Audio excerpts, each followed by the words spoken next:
Welcome to Mindrolling, and Dave and I are back. I'm Raghu Marcus, and I'm David Silver. Hello.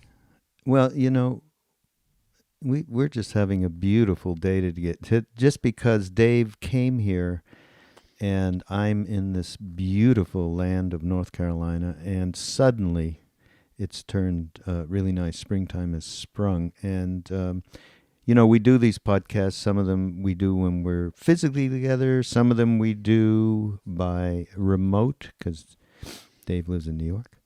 So, but we're happy to do these things here, and it's way more fun. Yeah, and it's very clement. It's a word I've been waiting to use for a long time. Clement. No, but it really describes the countryside and the temperature after we've been through this kind of freezing cold gusts of wind.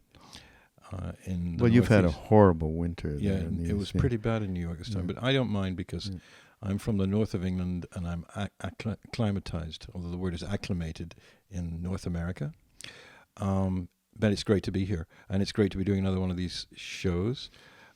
This is we're starting to meet a lot more of our audience online, and it's been really nice to get a feeling for who we all are, and a lot of rapport, a lot of back and forth. Dave is on Twitter quite a lot.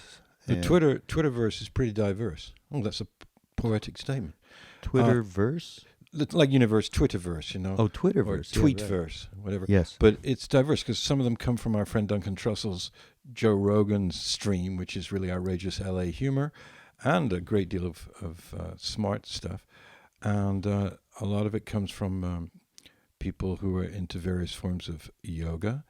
And it's diverse. It's not just them. Everybody's different, And we even have maybe 2 or 3 friends who actually do listen. They tell us. We've lie. Been trying. They're lying. We have to quiz them on. I have done that. I've actually asked questions, and the answers have proven that they never listen. No, it's very interesting because people it's interesting. It's like it's like looking at a Facebook page of your life. The mosaic of your friends. Like this person is a strong devotee of either some form of yoga or Buddhism or something. And then the next person is just interested in music, and the next person is obsessed with food or dogs. And and you can't judge because we're all going on this journey home somehow together. And Facebook is a good thing to realize that you do judge. I find myself judging all the time. I'm going to hide this thing that keeps coming up. But, there's nothing really bad about being reminded all the time that your ego is destroying you and the soul is eternal and infinite and full of love. And a lot of people do express that in various forms every day. Mm-hmm. Every day. And sometimes I feel kind of like, well, this is diluting it a little, but that's rubbish. Because there are a lot of people out there who it's not diluting it for. You know what that brings up to me? Because Dave tells me that one of the letters that he got in the mail, not really, is from somebody who is a little bit upset with... Oh, yeah, that was on Ramdas. It was on your podcast. It wasn't on Mindrolling. It was on in the 30s, 34, 35, when I guess you guys talked a little bit, or you referred to a piece, and psychedelics came up. Well, then I shouldn't be bothering to tell anybody on Mindrolling because they're all cool and they don't mind us talking about psychedelics or the thing that woke us up. Well, she had a good point. Let's talk about it. Her point was, that she was sort of aghast or a little bit disturbed by the fact that we were talking about substances, psychedelic, and she is involved has been involved in some form of rehab for people who've had really bad drug problems. And felt, I think, that our emphasis on that. But, due respect, and I really do respect her for saying that, we're not talking about the abuse of narcotics and hard drugs and addictive drugs. I think all the time we were talking about the sacramental materials of marijuana and LSD and peyote and so forth, which are from a different place. But I think we need to remind ourselves, it's dangerous to just talk about drugs, because they've got different connotations in 2013 than they had in 1968. But, as I was saying to you before, I mean, it really goes back to the thing of anything can be used for one's good or taking the other path where you have destructive behavior. And there's, we had a whole, we did a show around the internet, and is it for the good of humankind at this point, or is it to the detriment? And I think the conclusion that we came to in the end was it just depends how it's used, and it's like that with anything. So there is absolutely no denying that I knew people who got into all sorts of weird head states, abusing LSD or mushrooms or whatever. There's no doubt about it. And at the same time, I know droves of people who had opened them up to the possibility of being free, and that there's another a completely different vantage point where you are not caught in the trappings of your mind, basically. Right. So that freedom, that was extraordinarily important. We need to talk about our sponsors. Yes, our sponsors are great. Our sponsors are you all, Yes, really. I mean, because our sponsors is simply going to Amazon, clicking on the icon on our site, mindrollingpodcast.com, and buying anything, and we automatically get a little piece. And everybody buys on Amazon. Amazon has taken over the world. We know that. So it's we all do it every day. I mean, I'm just getting my family and everybody, go to the portal, because that's the only way we can support, Mindrolling and Audible quickly. And, I know Audible is another portal on the mindrollingpodcast.com website. And with that, it's a similar situation whereby if you do get an Audible book, and you get a free one for the first month, audible.com, Audible books are everything, hundreds of thousands of titles, everything from Sharon Salzberg to Keith Richards, and it's kind of a nice thing to get, and we also benefit from that. So you sort of donate to us if you get an audiobook through that. Yeah, so it's simple. So give it a shot. It's no harm done. Or just the donate buttons right there, and we're getting lovely response. We're starting to get some nice response. So thank you to everybody out there. There has been an alert that's come out recently. I don't know if it's. Are you really doing this? Well, I think it's important. Okay, those of you who are on the big spiritual dharmic path and want something that's going to be the engine for your further progression and evolution, you're about to hear it. And it's not from the TSA exactly, but I think it's from a European agency, and it has been found by gastroenterologists that dealing with flatulence, several passengers during a flight from Copenhagen to Tokyo had to be carted off the plane. So they're saying now holding back holds significant drawbacks for the individual, as discomfort, pain, bloating, dyspepsia, indigestion, pyrosis, just to name but a few resulting abdominal symptoms. Oh, it's lovely. So now you know, and I think a lot of people, like Dave just flew here, and I don't know. I have a story. I have a story about everything. This is really a horrible one. Many years ago, when they first opened the big shuttle pods of the airport, and it was different airlines, but I believe Delta had a shuttle pretty early on. And it was a time when I'd first given up sugar because of the amount of my triglycerides and hyperglycemia, and it was killing me to give up sugar, killing me. And my search was not for God, was for sugarless chocolate. And I got to the Delta shuttle early one time to fly to Boston, so that's like an hour flight or something. And there was a booth that was devoted to sugarless candies. And I just thought, oh, this is Valhalla. Close to nirvana, and I bought many different kinds that were sort of like jelly baby type things, and then licorice also, and little chocolates, and had 3 bags full. And the plane was delayed and was late, and I ate a obscene amount of these sweets, And it was fine. They tasted good and everything. They were great. But then the ensuing flatulence occurred as we took off. Did And you? the entire plane. Really? Yeah, because those kinds of early sugarless things made you fart in this magnificent, total, endless way. You just kept doing it.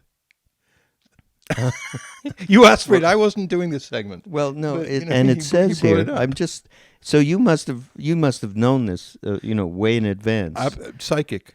That despite giving the all clear for Yes. passengers to just let it go, researchers warn that pilots shouldn't. The pilot can't do it. See, so I just thought that was. What's interesting to me is when you talk with some women about this, because I found a statistic that said that men and women both fart on average, seriously, 13 times a day. It's true. I didn't just make this up. I read it in some, National Geographic or something. And I've mentioned it to my partner in life, Sandra, and she has denied it with such vehemence that I didn't bring it up again. Yeah, well, that's not something you should have brought up in the first place. Oh, God. All right. Well, where were we going? Well, here? the next, we had a news What's item. another news item. We're doing the news now, Yeah, folks. this is a news item which I thought you should all hear. It's a headline, and the headline is actually China bans reincarnation without government permission. This is, and I'll read the text, which is, in one of history's more absurd acts of totalitarianism, China has banned Buddhist monks in Tibet from reincarnating without government permission. According to a statement issued by the State Administration for Religious Affairs, the law, which goes into effect next month, and strictly stipulates the procedures by which one is to reincarnate, is, quote, an important move to institutionalize management of reincarnation. This is very obviously ridiculous, Orwellian and hysterical, but it is yet another example of the way the Chinese and the Han Chinese are subjugating and destroying Tibetan culture and Tibet. It's another way of doing it. It's another subtle way of saying, no more temples, no more monks. It's really awful, isn't it? Are these the worst people? I mean, Jesus. I mean, not this. This is just bullshit. But this is. But what they're doing, and in Tibet that we read and see on television all the time. And what gets me is when I see on the news other things about China, things that are progressive or whatever, like their solar mission to manufacture solar panels cheaper than the rest of the world, and eventually, stop their polluting and use solar more. And the people seem very well dressed in the cities, and they seem fairly civilized and very blah blah blah. They just seem like normal, good people. And then this is going on in their name. And I don't know whether they know about it. And it's another question like Germany. I mean, I don't think it's an obscene analogy that many Germans after the Second World War said they just didn't know about the camps. And I'm sure some of them didn't. Now they're saying, did you see that there's far, far more internment camps of all sorts? Yeah, I saw that. 10,000, 40,000, something crazy. So they must. There was no way that anyone didn't know. But China is just such a huge country, and Tibet is, after all, Tibet on the extreme end of it.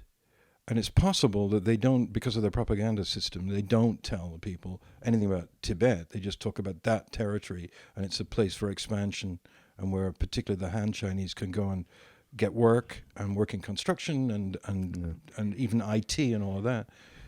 And when you're on Twitter these days, there are so many Tibet sites where so many different people are. There's one site called She Dances Tibet, which is particularly poignant. But there are many of them that are constantly giving information about. So I recommend to people to find those sites about Tibet and get some of the truth that is not. It's not. I mean, the sad thing is not being spoken about by the American media either. It's an occasional subject when a monk self-immolates. Mm-hmm. Sensational. Makes good video or whatever. No, they don't even do that anymore. No, they're not doing that anymore.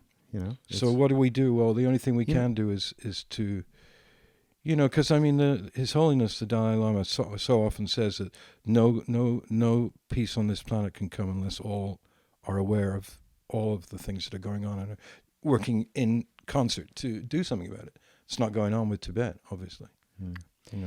The weird thing about it is, and we've said this over the years, if this had not happened, these teachings wouldn't have spread the way that they've spread. Yeah.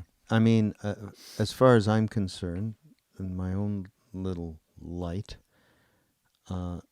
generally speaking, the Tibetans seem to have some of the clearest renditions of what reality is, and how and good recipes for getting free of mental afflictions, etc., etc. So the fact that this is all, so it's like everything. It's a double-edged sword. Look what's happened and the suffering that's going on. But at the same time, look at the suffering that has been eradicated in the West in many, many, many, many areas due to Tibetan Buddhism spread. I mean, I don't know, but talk about teachers, and I just did a podcast with Ram Dass, and as many of you know, I think at this point, I also do another podcast as part of the Love Serve Remember Foundation's Ram Dass work that I do, and in it he was talking about teachers.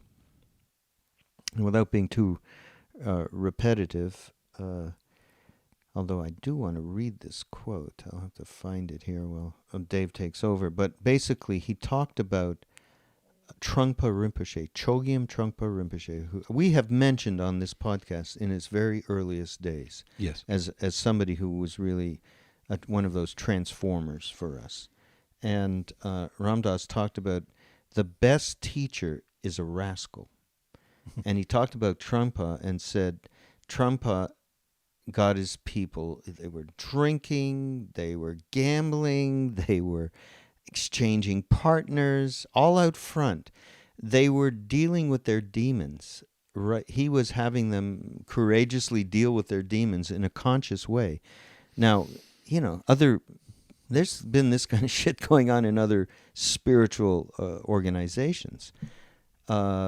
But not necessarily.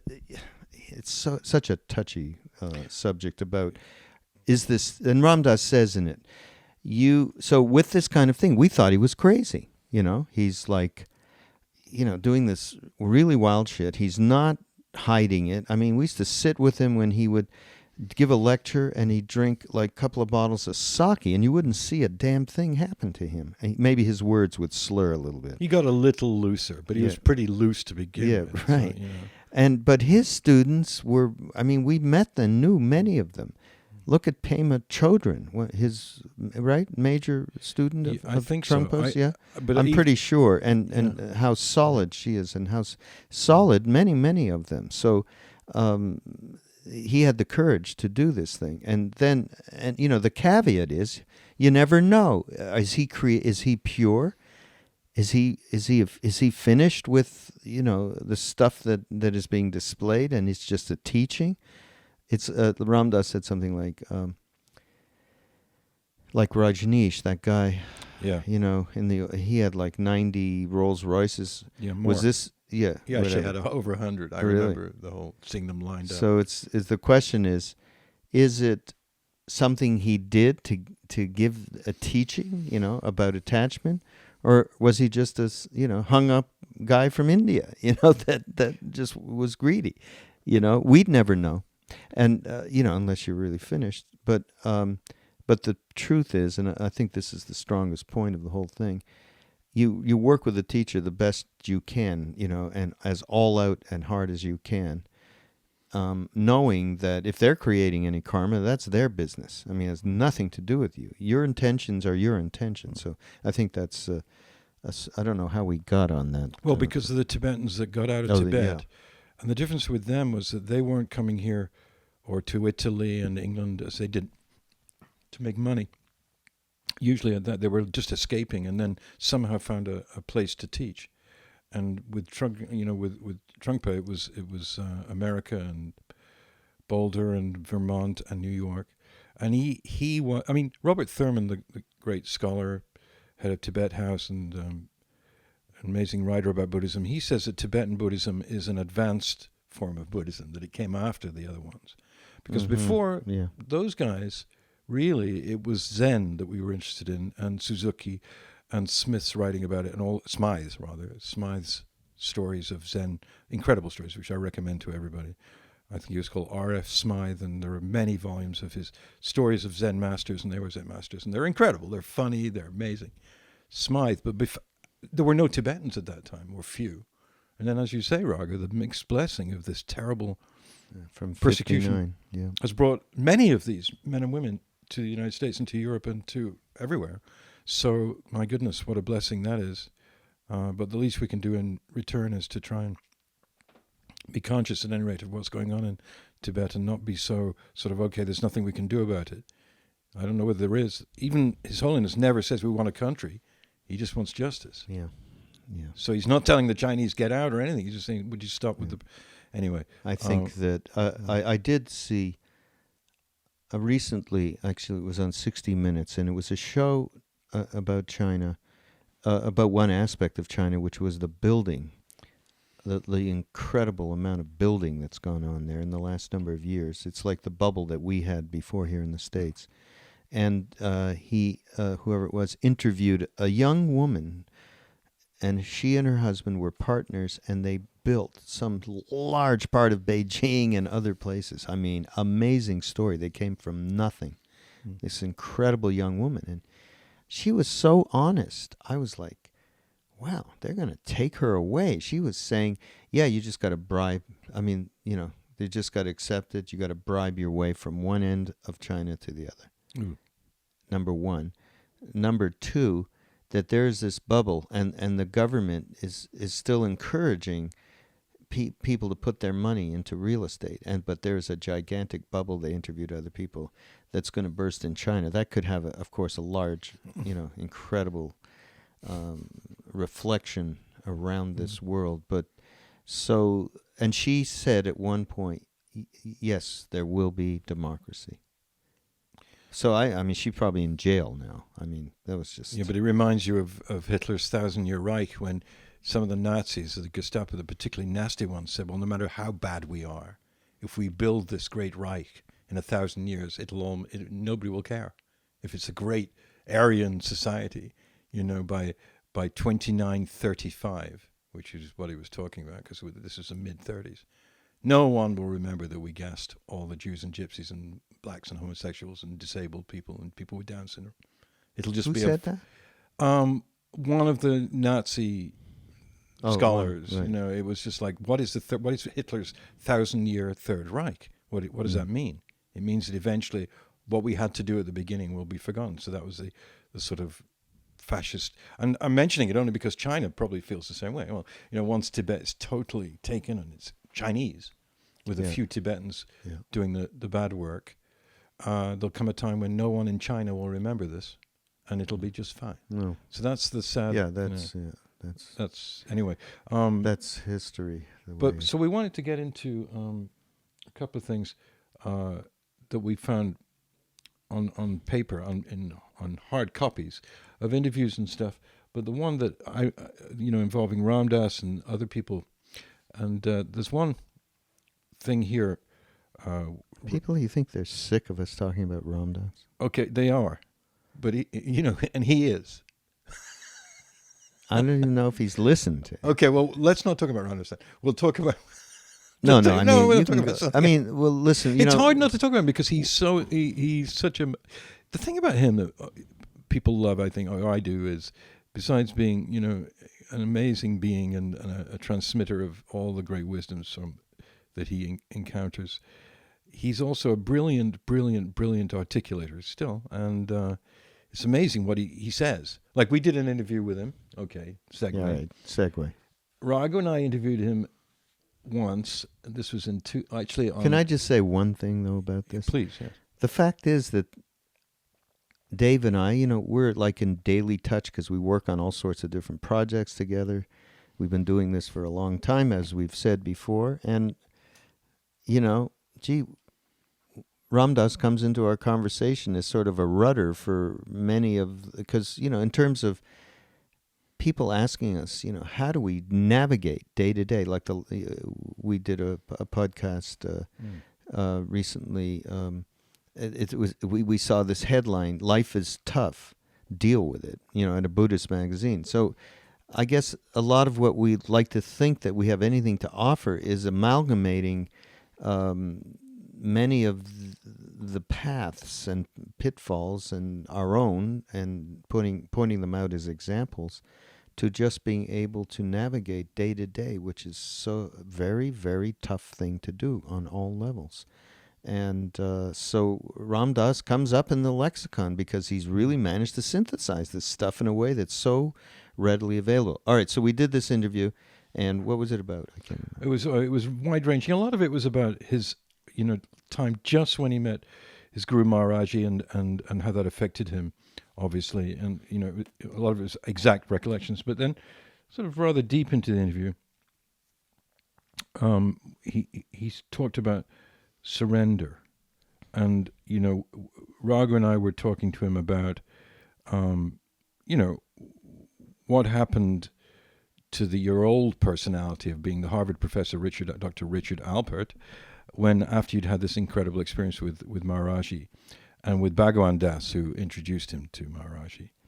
And I asked him, after your first encounter with Maharaji, when he did all this incredibly powerful stuff, you had a totally emotional reaction to it. Did your old guy, the old guy within you, come back? What happened then to you in the days following this revelatory experience? Should I go on reading this? Okay, so Ram Dass said, the old guy didn't surface. It went to bed at KK's. That's where he was staying. It was a daze that I don't remember, because I was just whirling and crying and crying and crying. Crying somehow took me to, oh my God, I'm home. This is what I've always wanted. Somebody will understand me from inside out. KK talked to me about Maharaji. I just surrendered to everything. I didn't consciously surrender, but I was surrendered to the whole scene. I didn't even feel there was a choice. It was so fully surrendered, which had not been in my consciousness before, him living like this. And he goes on in more detail, but what he's talking about is that he had no choice. Yeah. That it was so pervasive and real that was it. Yeah. And now, because you were there, maybe you'd like to amplify on that a little. No, I mean, I think we can both say, though, everyone who hears that word, surrender, who is from the West, shudders. Yeah. Even today, even people on the path that are, I don't want to be too judgmental, but some of our Buddhist friends, for instance, might take, they're not down with that particular word in that context completely has to be changed. It's taking refuge, which really is because, I just showed Dave, we have this wonderful thing from our old friend KK Shah in India about what that word is. He says, you have no idea what that word, what you think that word is not what we're referring to in India. Okay? And that caused a lot of trouble way back in the day, as they say. The surrender, people say, I'm not surrendering to any guy. I'm not kissing his feet. That's really absolutely everything that I don't want to be. I want to be free. Well, start with just like, sports events. Okay. Better surrender now. You're finished. Give up tennis, basketball, whatever. Yeah, it's against everything that's in us, to even consider that word as an option.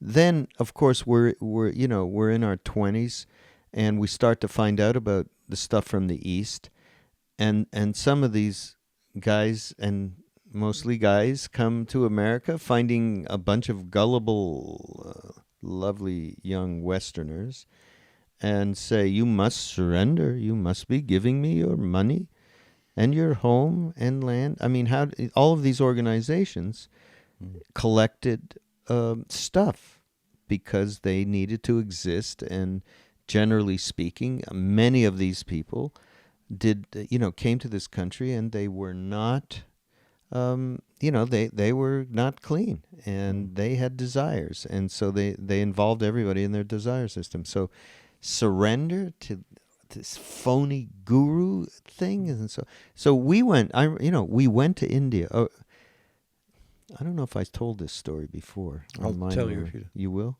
I promise. Because I mean, there's a nice thing about getting old and getting Alzheimer's. Forget You can, everything. No, you can keep telling your friends the same damn story. And No, laugh they all the time. object It's sick. eventually. Yeah. But when I first went to India, before I could meet Neem Karoli Baba, I couldn't find him, so I was in. Well, I'll tell the whole thing. I was in Ganesh Puri with Swami Muktananda, who was a famous Swami who came and toured America, and many, many people are devoted to him then and still now through his disciples. So I went there for the first time. Ram Dass actually happened to be there. No, he came the day after I met him. And I went, and everybody was touching his feet, bowing down, right? The ultimate surrender. And I thought, shit, I don't want it. I had no feeling of anything whatsoever, and I was just doing it because everyone else was doing it. And I thought if I didn't do it, he'd kick me out, and what would my friends think of me at that point? So I did it, and it was like, yuck, and all of, the reactivity that was inside me was sick, Ram Dass came the next day, and I told him, I said, I went up and I didn't want to really do it, but I did it. What is this all about? And he said, it's about honoring the light inside of you, honoring the light inside of that being. It's not about personalities. And and if you get stuck, then this is good work. Just look at your stuckness. What are you getting stuck around? What part of your ego is wrapping around that one? I went back the next day, still, yuck, I can't. He finally actually said a word to me, Muktananda, because I was leaving. I was like, it's a happy event. And anyhow, 3 days later, I got to the foothills of the Himalayas because I found out where Maharaji was, or he had come back to this ashram. And I went in the gate and sat in front of this bench. It's called a tucket, where he would come out and sit on. Anyhow, he opened up the door. He came and he sat down. As the door opened, my whole time-space continuum changed. All of my complete external reality went away, and all I could do was like throw myself at his feet. I had no idea why whatsoever. And from that moment on, I knew I was finished in terms of I didn't have to try so hard to do what I thought I needed to do to be happy. It was over. So it is really not, and you have that wonderful essay from KK, and I don't know did you pick out a part of it that kind of says what this is? Because he says in it that there is no way that a rational mind can understand that. When you truly understand that, you are it.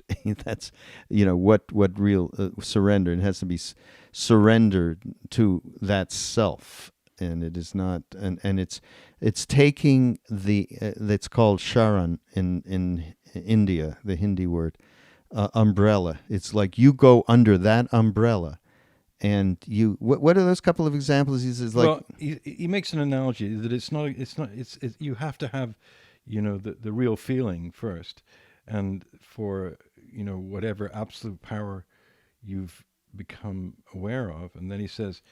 He says, for a thirsty person, there's no substitute for water. Even if you give him or her any delicious dish, he will reject it until he gets water. This is also a form of Sharanagati for his life. In that moment, is fully dependent on water. And at that time, he's only thinking of water, nothing else.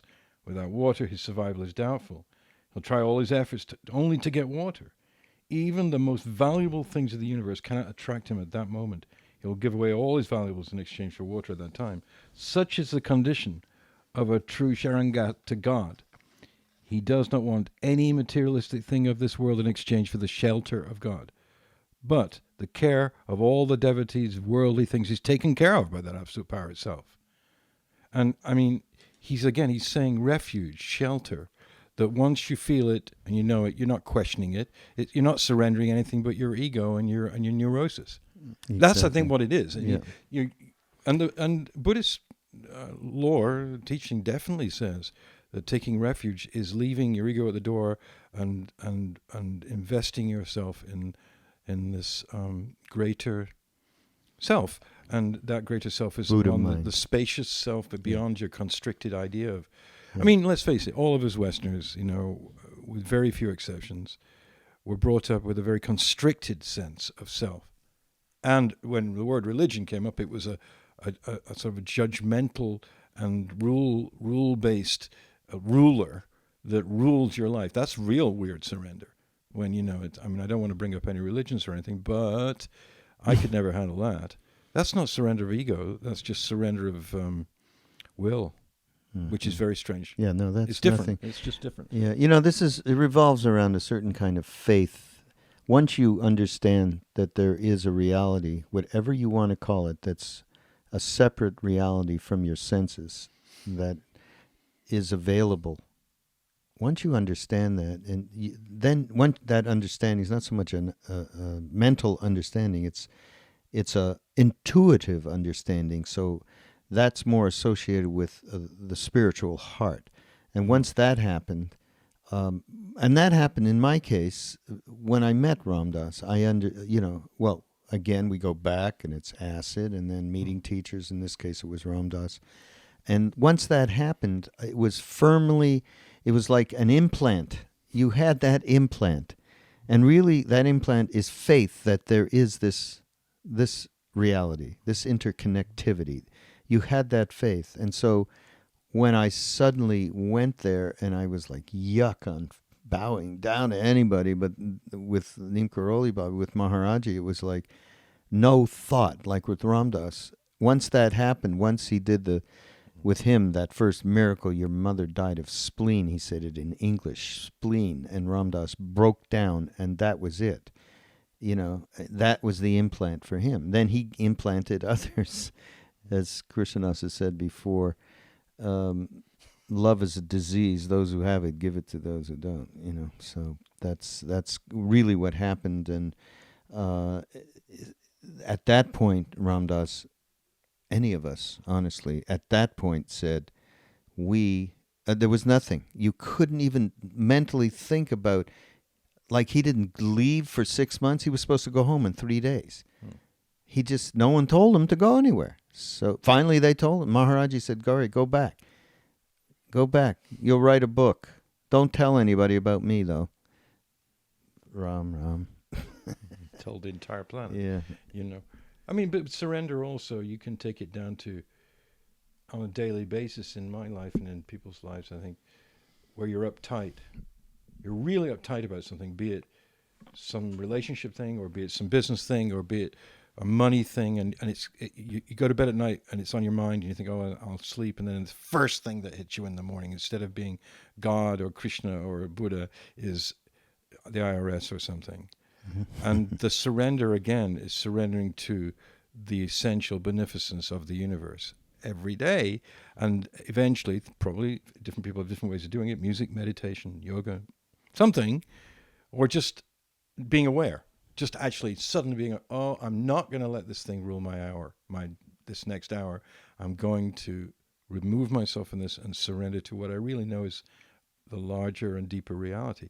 That's a daily thing. And I mean, if people think out there that are listening to this that you need a guru or a drug or anything, there's nothing wrong with if that's your karma, if that's the moment of your life, you meet a guru and creates the ability to have that awareness. But I mean, the Buddhists do say, don't they, that, refuge is, you take refuge in a teacher and trust that teacher and the teachings to be the pure teachings of the Buddha. And you have a right to question it. There's no Buddhist law, nothing in Buddhism that says you must bow down unnecessarily. You're bowing down to what the truth that Buddha represented. So again, it's shelter in the truth as spoken by those wise souls that came before us and were kind enough to leave these teachings so that we could pick it up if we wanted to. Yeah. You got You know? there has to be a something or a someone that you get, even if it's like a small kernel of the idea of the truth. Right. Then you have faith. And once you have that, then you can let go of being the director and producer of your life in ways, but it doesn't have to do with somebody telling you what to do. Like with us, Maharaji, I mean, he didn't tell us anything what to do. Read his book. I said, what book? He said, the Bible, Jesus' book, whatever. So there wasn't anything really from that point of view. So then it's a transmission that's sort of miraculous in a way. I mean, in other words, you could have one teacher who could teach you, and you learn sort of, and you go places, and then something else comes into your life which transforms you. It doesn't teach you. Well, what I was trying to say here, before my lovely wife walked right in front of the window, Dave, and you were making goo-goo eyes with her. I thought she wanted to communicate something to us. I was trying to talk about intuitive.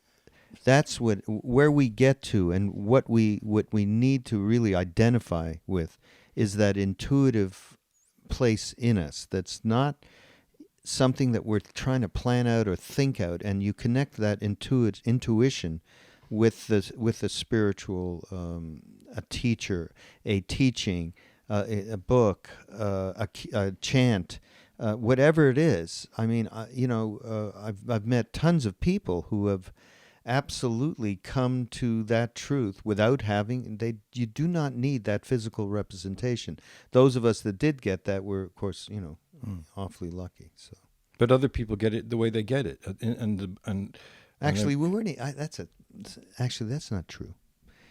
The people who have managed to be with people who are embodiments of the truth. Right. I believe, because I've seen so many of us that didn't meet that in my experience, which is with Neem Karoli Baba, people did not meet him, and yet they have that same. They've got the implant. Yeah, but I mean, exactly. Without that, but you're not. What you're saying is they still need to know about him, shall we say? Something. Yeah, there has to be something. Even if they didn't meet him, if they know about him, the effect can be just as powerful as the effect upon you and exactly. Krishna Das. And as hard as that is to believe, because having been around many of the people who were there, I wasn't there. It never stops. So it's just an absolutely relentless, ingrained implant, as Raghu just said. And the effect of that on others who weren't there is powerful. Yeah, I like that image, actually, that we're thinking of it as an implant. It's kind of what Ram Dass was saying in his thing there, where I didn't think about surrendering. It was already that moment. It was like you just are so connected with intuitively, I just let go, and I can relate with that. And I feel like that. I mean, in India, of course, they would call it an initiation, but that's way too formal. And I think many people get this implant. Many of them have gotten it from just reading Be Here Now. I mean, how many people do we know, in that sense? How many, it's come about. I mean, I have to tell you, Dave, I mean, we've been talking about, we keep talking about the same guy or the this or the... Yeah. Because we're one-dimensional. I mean, we really are. We have certain, and Dave and I are on one page. Obviously, we wouldn't be doing this together if we weren't. And not that we agree on everything, but we've had teachers, all enlightened beings and teachers all along the way that we are. They've been our mentors. They are our identification with Guru. God, Guru, Self, which is what this all is, which is completely just inside you. It's not something outside. And so we keep talking about the same people. I wanted to talk again about Trungpa. I was just thinking about him. And, you could go on about one of my favorite truth embodiers, Hmm. which is Shirdi Sai Baba, who is Yes. who some of the stories of what he did. Yeah, and think would about it. He blow died your in mind. 1918, Raghu, and Yeah. I was born, many, many years. But it You were was born just, in 28. Thank weren't you. Yeah. I'm good for my age, maybe. But I mean, once I came into contact with his teaching, it wasn't real. No, it wasn't about that. It was about one photograph that Hilda Charlton showed to me of Shirdi Sai Baba, and I knew something. Something was connected connected with me. It was not rational. It was not even close to rational. And then later I became more and more investigative, and now I have every book that was ever written about him, and I have at least 400 pictures of him. I'm not that kind of person, actually, that has pictures of anyone. But I collect pictures of Shirdi Sai Baba. And when I've been to India, I've brought many back, and people have given them to me. Why? What is the reason? And it's just what you were talking about. Some catalyst, and it's a blessing. You can't use these technical words like catalyst or transform. It's just a miracle that anything came into my life that changed me from being really self-absorbed, not that I'm not self-absorbed still, but very ego-based and very fearful. Very fearful. Just to do a little name dropping, which I have to do on every show. It's a rule here. Oh, yeah. You haven't done anything. No, I'm going to do one right now. You did in the car, but you can't tell that story. I can't tell the story. Jesus. No, I can't. But this one is very, very wholesome. And now everybody says, well, I want to hear the one that was in the car. Well, you're not going to. I did work with Roger Waters of Pink Floyd about 5 years ago.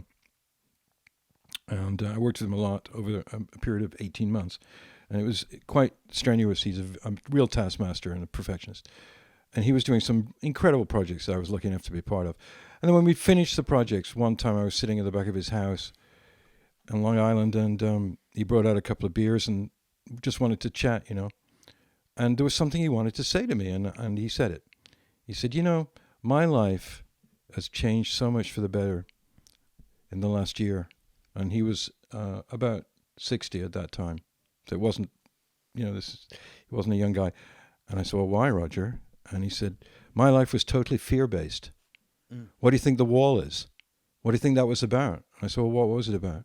He said, I was in a little cafe in London, and out of nowhere, I started drawing on a piece of paper in front of me. And I drew a wall, and then in the middle of the wall, I drew a picture of my heart, like a heart. And I realized there was a wall around my heart, and I had to get that. You're kidding. Yeah, he told me this whole thing. He said, I wanted to knock that wall down, and it was a wall of conditioning. And he said, but nevertheless, after all these years, it still didn't work until I met this great person. And she's changed my life. And my life was fear-based. And he said, the basic problem in the Western world is that we're fear-based, full stop, period. Once you stop having fears, no matter how you get to it, your life improves immeasurably. And he looked at me and he said, I know what people say about me, that I'm a real taskmaster and everything. He said, but actually, that's kind of the past. I really am loving life so much right now and loving people, and there's very little fear. It comes back and I can just send it away. And boy, did this blow my mind. Wow. I remember driving home and thinking, God, that's so fundamental. And it's not just it's a famous person, Roger Waters. It was just so fundamental a thing he said to me. It really resonated with me since that time, which is 5 years ago, that I'm so fear-based too. I realized it in the car going home. Oh my God, I'm scared of this, I'm scared of that, I'm scared of making a fool of myself, I'm scared of not being able to pay this, I'm scared of being some kind of loser, all of that. And what he passed on to me, it was almost like a transmission, was don't be afraid. There's nothing to be afraid of ultimately. But he also told me it took him 60 years to get to that. It's very moving. So when The Wall was like a long time The Wall ago. was very early. The Wall was written in the 70s, but Roger was very political, I thought The Wall was about the British political system, and let's not bricks out of the wall, and the schoolboy, and the horrible oppression of English public schools and so on, private schools. And that's what it was about on one level. What he was saying to me was that that's not the ultimate level of what that was really about. What it was about, that I was just terrified of life. And thank the heavens, I'm no longer. It took long enough.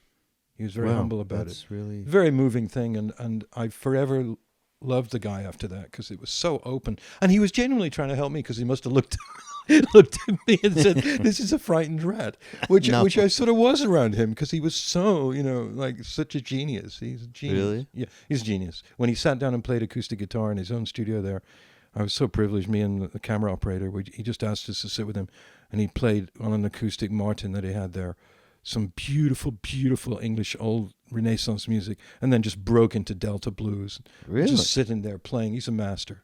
Jesus He's a genuine Christ. master. And, The Wall and Darkness on the Side of the Moon are two of the most successful art objects of all time. Yeah. The Wall is the second biggest selling double album to Michael Jackson, and Dark Side of the Moon was the longest ever to be on the charts. It was on the charts for, I think, 34 years. But jeez. Yeah, but it this came from a rock star, but it can also come from anybody when they say something to you that just goes, wow, I've been stuck in that box. That's a great story. I love that. You never never told it. Never told that story. Mainly because I always felt it was like a private thing, but there's nothing bad about it. It's only positive about him. I mean, Well, the imagery is fantastic. The wall, and put a heart in the middle of the wall. I mean, and let that heart dissolve. he wrote it on a napkin. He said it was automatic writing because when he did it, he then saw it. That's how he described it. And Waters is by no means like a sort of. He's very pragmatic, and so he was saying it was like an automatic thing. I suddenly saw this thing on this brown napkin next to my coffee, and it was a wall, four-sided, kind of three-dimensionally drawn, with the heart inside of it. And I wondered, what is that about? And later came the wall. Wow. Yeah, amazing, really. Yeah. You know- So where does that put us? You know what? It makes me think actually of. Gee, we should do some podcasts on different. What are you doing? it's a plastic bottle that is making a noise. Glass. We should do different podcasts on. I just love this image of what Roger. I had a completely different thing about what the wall was, and I wasn't. I've never been the biggest fan, but this has completely turned my head around. Number one, and I want to listen to it now. I wish I had it up here on our turntable, folks, that we don't have, at least on our computer. But then Roger would sue us too, so that wouldn't be good. Although you could call him maybe. But I think, hey, let's do some other ones where we have, around different musicians and artists who have had that kind of transforming effect on their audience. Obviously Springsteen, obviously Marley, but there's more, and there's people that weren't. We could do. Let's do one of those. In fact, all right. Sure. I think we should. Well, music, let's just talk about that for a second. I mean, music can be one of those things that throws you out of your ego, maybe at a concert or just something. Because I've read so many letters from people, not only to us, but to other people saying, when I first heard Jimi Hendrix, everything changed. Now, that wasn't true for me. I liked Hendrix just like everybody did. He wasn't I just thought he was an amazing thing. It was something else. But that's what's so great about music. Say that. What? That it wasn't Hendrix? Say that about Hendrix? Are you out of your mind? No, he was great. It's beyond great. I mean, come on. That's just terrible. But I want to keep going. I love Jimi Hendrix. Yeah, you're going to get a lot of mail on that. I love him. I love him. I love him. Oh, God help us. It's because you're from England. He came to England. He's a foreigner. So No.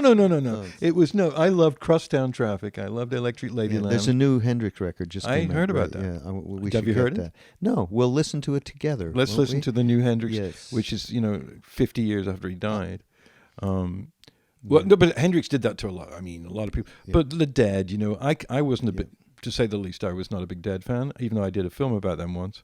And they were really, really nice guys, actually. But I wasn't. But so many thousands, maybe millions of people would ascribe the Grateful Dead to their moment of like seeing through the ego game and just going to another place.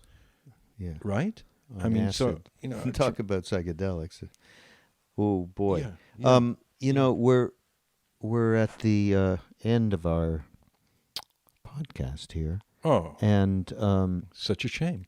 But I'll tell you, I am so happy to have heard that story. I have that image in my head now, the wall and the heart.